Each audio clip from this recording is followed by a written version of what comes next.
Hi hello welcome back to were miracles. నేను మీ శ్రావణి. ఈ రోజు మన ఛానల్లో మంచి స్నాక్ రెసిపీ అయితే చేసేసుకుందాం. ఎముకలకు మంచి బలాన్ని ఇచ్చి ఉక్కులాగా తయారు చేసి మన బాడీలో ఇమ్యూనిటీని పెంచే రాగి పిండితో ఈరోజు స్నాక్స్ చేసేసుకుందాం. అవే రాగి పిండి పకోడా.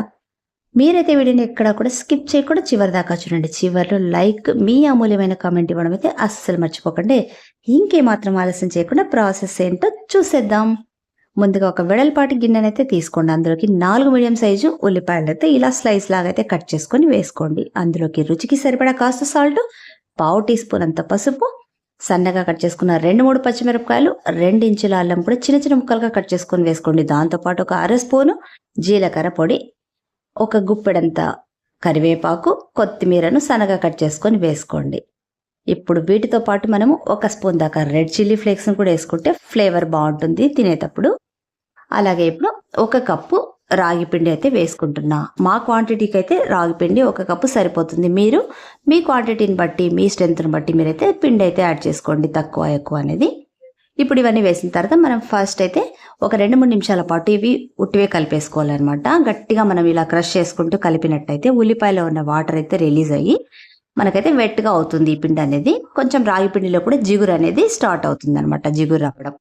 ఇప్పుడు అవసరాన్ని బట్టి మీరు కొద్దిగా వాటర్ అయితే యాడ్ చేసుకుంటూ చపాతి ముద్దలాగా కొంచెం మరీ గట్టిగా కాకుండా మరీ లూజ్గా కాకుండా కలుపుకోవాలన్నమాట.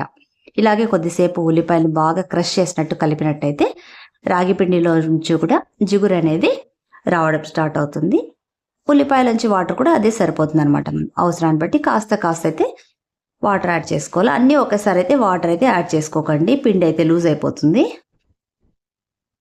ఇలా వాటర్ అన్నీ కూడా వేసుకొని ఒక 2-3 నిమిషాల పాటు బాగా మనము ఇవి పిసికినట్టయితే కొద్దిసేపటి తర్వాత మనకు పిండి అనేది ముద్దలాగా తయారవుతుంది.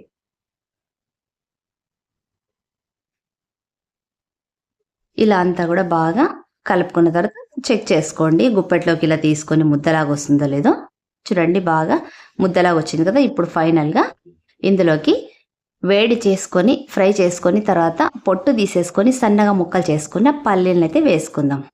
పల్లీలు అనేవి ఇవి పైన వేసుకుంటేనే మనకు క్రిస్పీగా క్రంచిగా అయితే ఉంటాయి పకోడీ. ఫస్ట్లో వేస్తే తొందరగా మెత్తగా అయిపోతాయి అన్నమాట.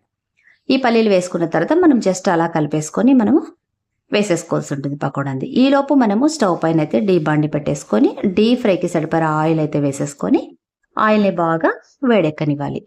ఆయిల్ బాగా వేడెక్కిన తర్వాత అందులోకి మనం ఒక్కొక్కటి రౌండ్గా చేసుకొని లేదా మీకు ఇష్టమైన షేప్స్ వేసుకుంటూ పొడిగా అయినా వేసుకోవచ్చు, లేదంటే ఇలా నేను వేస్తున్నట్టు చిన్న చిన్న ముద్దలుగా అయినా కూడా వేసేసుకోవచ్చు అనమాట.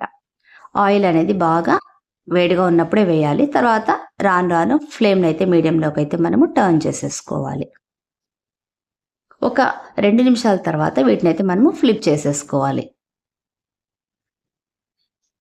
లో ఫ్లేమ్ పెట్టుకున్నట్టయితే ఫస్ట్లోనే ఆయిల్ అనేది బాగా లాగేసుకుంటాయి అన్నమాట. అందుకోసమే మనము సిచ్యువేషన్ బట్టి ఫ్లేమ్ని అయితే అడ్జస్ట్ చేసేసుకోవాలి. చూడండి పర్ఫెక్ట్గా అయితే వస్తున్నాయి మనకి, ఎక్కడ కూడా విరిగిపోకుండా, ఎక్కడ పొడి అవ్వకుండా. మీరు కావాలనుకుంటే వీటిని పొడిగా కూడా వేసేసుకోవచ్చు. ఇలా మీరు తీసుకున్నవన్నీ కూడా 2-3 విడతలుగా అయితే వేసేసుకోండి. చూసారు కదా, చాలా ఈజీగా చాలా తక్కువ ఇంగ్రీడియంట్స్తో వితిన్ ½ అన్ అవర్లో అయితే మనము ఈ స్నాక్స్ అయితే చేసేసుకోవచ్చు. ఇంకెందుకు ఆలస్యం, మీకు కూడా నచ్చింది కదా, మరి ఇంకెందుకు లేట్, మీరు కూడా తప్పకుండా ట్రై చేయండి. మీకు ఎలా ఉందో నాకు కమెంట్ ఇవ్వండి.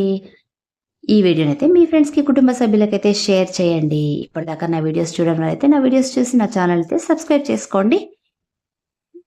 నెక్స్ట్ మళ్ళీ ఇంకొక మంచి వీడియోతో మళ్ళీ మీ ముందు. Until then bye. Thanks for watching.